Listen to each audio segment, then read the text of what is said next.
Hello, welcome to an educational moment. I'm your host, Dr. Pat Dingle. Today, I will be discussing current events and college funding. I will begin by giving an overview of some of the recent articles related to education, which will perhaps impact our students who are planning on going to college. After this, I will discuss some of the documents and information available in the community to help students fund their college education. As we know, the process is very competitive, so students cannot wait until the end of senior year to start looking for funding. The search for funding really should begin prior to your senior year, but certainly not in the spring or even waiting until the the next year, such as January 1, February, because a lot of times at that time it's really late for you to be as competitive as you would like to be. The first article that I came across that I thought would be of interest to our community is entitled A Sobering Lesson for School Reform. It's written by Paul Tough. And essentially, in this article, Mr. Tough talks about the fact that now that we have had charter schools and public charter schools, etc. He gave a couple of specific examples, but the point he made is that school reform is pretty tough. And as we try to educate all of our students, that sometimes we have not been able to match our rhetoric with the results that we are producing. I'm quoting from him now. He writes for the New. His article was originally in the New York Times magazine, and this was taken from a magazine that had permission to print it. Quoting Mr. Tough, the truth is that successfully educating large numbers of low-income kids is very hard, and that good teachers alone can erase the disadvantages of poverty.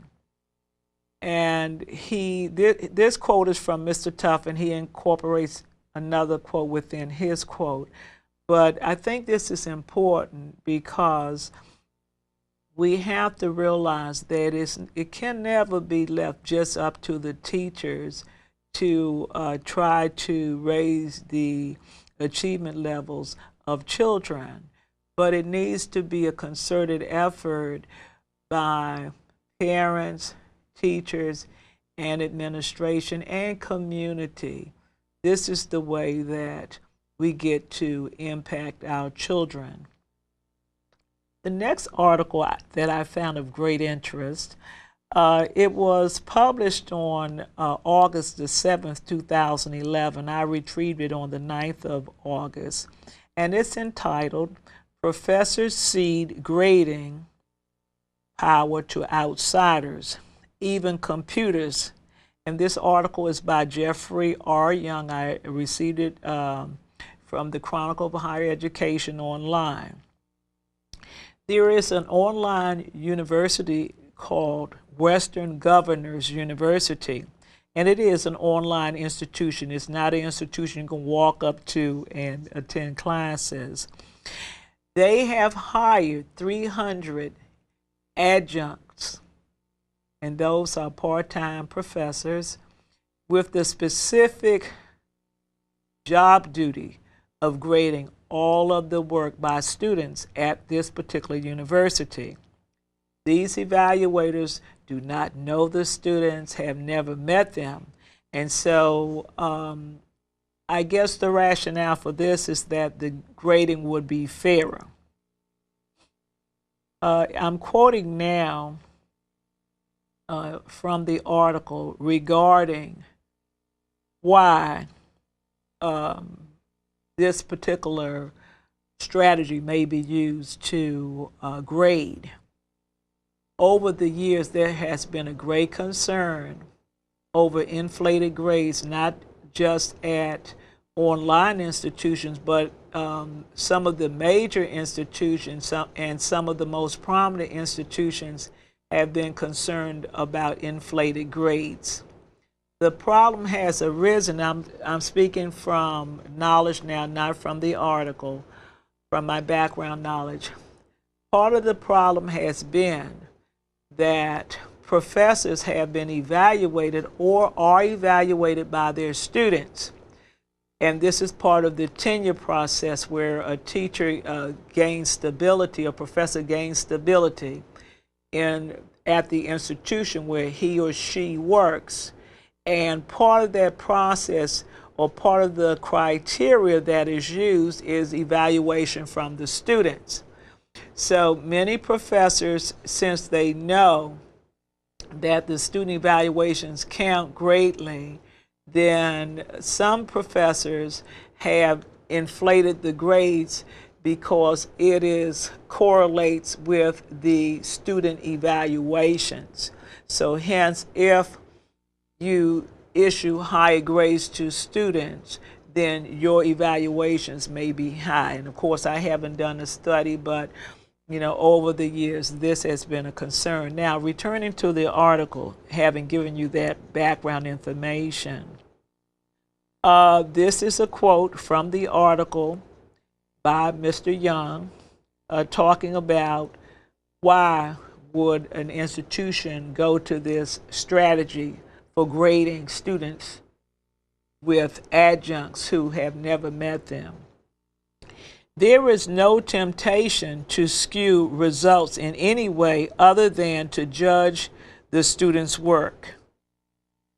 And then there's another quotation. It says, professors do score poorly when it comes to fair grading. According to a study published in July in the Journal of Teachers College Record, after crunching the numbers on decades worth of grade reports from about 135 colleges, the researchers found that average grades have risen for 30 years, and that the grade of A, and that A is now the most common grade given at most colleges. The author Stuart Rochstacer and Christopher Healy, and I'm not sure about how to pronounce their names, I've done the best that I could, argue that a consumer-based approach to higher education has created a subtle incentives for professors to give higher marks than deserved. And so this is a rationale for why perhaps other strategies of grading may be used. At Western Governors University, as I stated earlier, they have hired 300 adjuncts. Those are part-time professors to grade student work. And these evaluators are credentialed in that they must hold a master's degree in the area that they are grading. This is not only being done at this particular online institution, but other institutions are also using other methods for grading students. One institution, which was mentioned I believe it's from Florida, is actually using computers to grade the student essays. So this is very, very important as I see it, because this requires students to realize that their writing is going to be very, very important in order to obtain very good grades. I was not privy to any implications in that There was no discussion in this article about how prevalent this may become or the implications for the future. But since more than one institution is concerned about inflated grades, then I think it behooves our students in our community to realize that they may face more standardized grading, and therefore they need to make sure that they hone their skills in order to receive grades which are representative of their academic achievement. And I'm talking about college now. These are not strategies being used in public schools. My suggestion, students should be sure that they are writing well, that they learn to use concrete facts, that they support their opinions that they give in their papers, and give good examples. Sometimes when we write, we forget to use examples of what we're talking about. So giving examples will help increase your credibility and also help strengthen your argument as you are writing your articles. In addition to this, I recommend that students begin to look at different ways or different types of writing. A lot of times we write the same way all the time when we really need to write for specific purposes. Sometimes we have to use a persuasive argument. Sometimes the purpose of our essay is to inform. So we have different types of essays and we have different purposes. So students need to make sure that they are learning the best ways and various ways to express themselves.